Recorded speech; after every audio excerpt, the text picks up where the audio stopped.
Class 12 के अंदर। इसको पढ़ने के लिए लिमिट हमें थोड़ी पता होनी चाहिए। इसमें दो चीज होती है, कोई भी फंक्शन कॉन्टिन्यूअस है या नहीं ये हमको चेक करना है। कोई भी फंक्शन अगर कॉन्टिन्यूअस होता है तो उसकी राइट हैंड लिमिट उसकी लेफ्ट हैंड लिमिट के बराबर होती है, साथ में जो उसकी वैल्यू होती है जिसपे चेक किया जाता है वो तीनों आपस में बराबर होनी चाहिए। LHS is equal to RHS and the value of that particular thing। अब मेरे पास ये क्वेश्चन दिया है, यहाँ पर एक चीज और दी हुई है क्वेश्चन में, x is equal to 0 पे चेक करना है। x is equal to 0 पे चेक करना है। तो अगर x is equal to 0 पे चेक करेंगे तो ये this is f of a, ये वैल्यू निकल के आएगी। तो सबसे पहले तो हम यही चेक कर लेंगे, f of a is what, f of 0। और जब x की वैल्यू 0 हो रही है तो इसका आंसर है 1, तो यानी इसकी वैल्यू आ रही है 1। अब f of right hand limit and left hand limit ये हम कैसे चेक करते हैं, देखिएगा।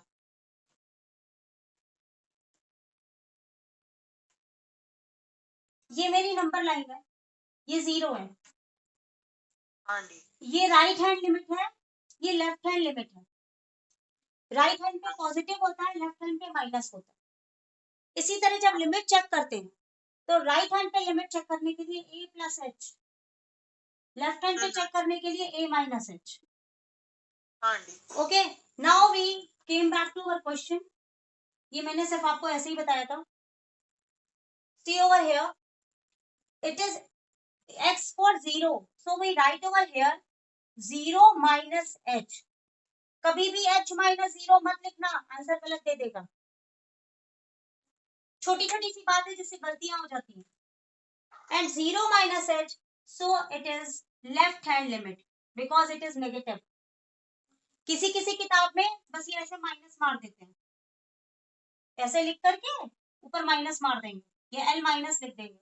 सबका सेम मतलब है, चाहे कोई कुछ भी यूज करेगा, उससे कंफ्यूज होने की कोई जरूरत नहीं है। तो व्हेन 0 माइनस h, जब भी x 0 के बराबर नहीं होगा तो हमको इस लाइन को कंसिडर करना है, यानी x cube plus 3। In place of x what we write, 0 minus h cube plus 3। यहाँ पर एक लाइन हम और डालेंगे, लिमिट h टेंड्स टू 0। ये जो h लगाते हैं इट टेंड्स टू 0, ये लिखना जरूरी है। Then limit h tends to 0, h cube वो भी नेगेटिव आएगा क्योंकि ये नेगेटिव है, प्लस 3। अब अगर हम यहाँ h की वैल्यू 0 कर देंगे तो ये हो गया 0 प्लस 3, आंसर कितना आ गया 3। लेकिन 0 पर इसका आंसर कितना था 1। तो यहीं पर हमने देखा कि लेफ्ट हैंड लिमिट उसकी वैल्यू के बराबर नहीं है, यानी पहले ही कंडीशन सेटिस्फाई नहीं कर रही। अगर हम इसको 0 प्लस h के लिए चेक करें, उसके बाद मतलब तीनों तुम्हें लिखना पड़ेगा कॉपी में एग्जाम में। जब तक तुम तीनों नहीं लिखोगे तुम्हें नंबर नहीं मिलेगा। 0 plus h right hand limit x cube plus 3। मेरे ख्याल से क्वेश्चन एकदम क्लियर हो गया होगा, दिमाग में कोई दिक्कत नहीं होगी। यहाँ पर लिखोगे limit h tends to 0, then h cube plus 3, h tends to 0, it becomes 0 and we again got 3। Clear? We see that right hand limit is equal to left hand limit but not equal to value of that function. That means limit of left hand limit is equal to value of right hand limit, but they are not equal to value of that function, that is 0. That's why this is discontinuous function.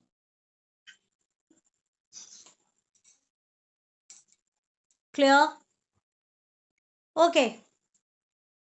हम इसको इस तरीके से change कर लेंगे, तो ये plus के लिए है, प्लस मीन्स मतलब पॉजिटिव लिमिट, ये नेगेटिव और ये equal to. Now I am finding f is equal to 2। Okay, for the equation x is equal to, ये आएगा 3x प्लस 5 पर। सिंपल आपने 2 रखा, 3 into 2 plus 5, we have 6 plus 5 which is equal to 11। Clear? हमें सारी limit अब 11 से equate करके देखनी है. So f of 2 we got 11. Next one, f of 2 मान लीजिए पहले आसान निकाल लो प्लस h. तो 2 प्लस h यानी ये वाला आ गया, यही सेम है, यानी 3x plus 5, sorry 3x plus 5. x की जगह रखोगे 2 प्लस h प्लस 5. यहां पर आगे लगाओगे लिमिट h टेंड्स टू 0. ये लगाना मत भूलना. फिर limit h tends to 0, 6 plus 3h plus 5. इन दोनों को जोड़ा 6 5 11 हाँ जी और plus 3h. h tends to 0 है तो ये पूरा 0 हो गया.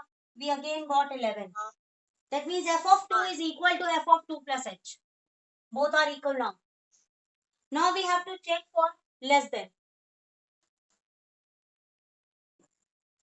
ये आंटी नहीं बराबर आ रहा है, ये 4 आ रहा है. चेक कर रहे हैं 2 minus h. हाँ. And for that we have x square. That is 2 minus h whole square. That is 4 plus h square minus 4h. ये दोनों 0 हो जाएंगे क्योंकि h की वैल्यू है, हमारे पास आंसर 4 आ है. तो तीनों लिमिट्स इक्वल नहीं है.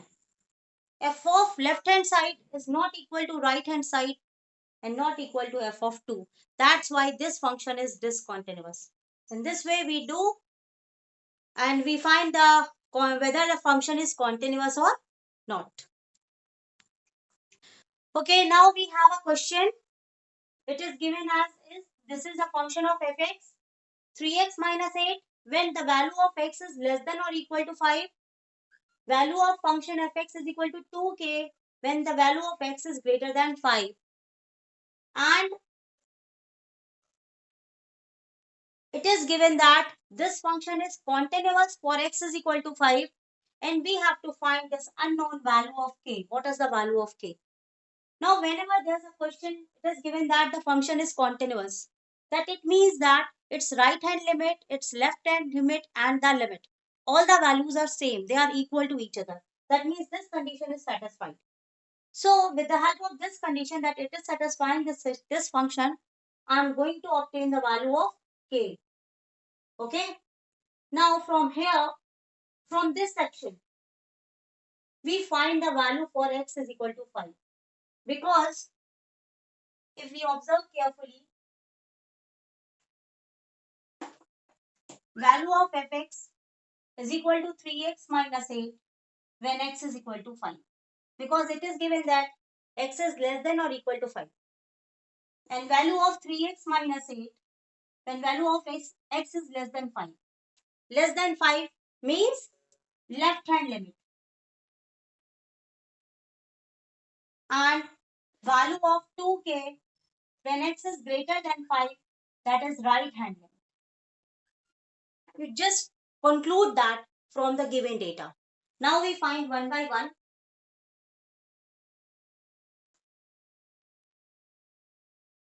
With the help of this equation, we find the value of x. So after putting x is equal to 5, we write it over here. We get 15 minus 8, which is equal to 7. That means all the three values, f of 5 plus h, f of 5 minus h, all of the values must be equal to 7. All the values must be equal to 7. So now there is no need to find out this because k is over here. So from this, we find the value of k and equating its value is equal to 7. Now see, how can we do that? And this is greater than 5. That is, it is the right hand limit. You can say this or 5 plus h. Now taking limit h tends to 0, we get 2k is equals to 5. Simple. If there is equation, we put the different values and put that is equal to 5. The value which we obtain from equal to the value of the limit, we have to put there. So value of the k becomes simply 5 by 2 for this equation. So we can apply these types of method and proceedings in order to find different questions based on this. Thank you.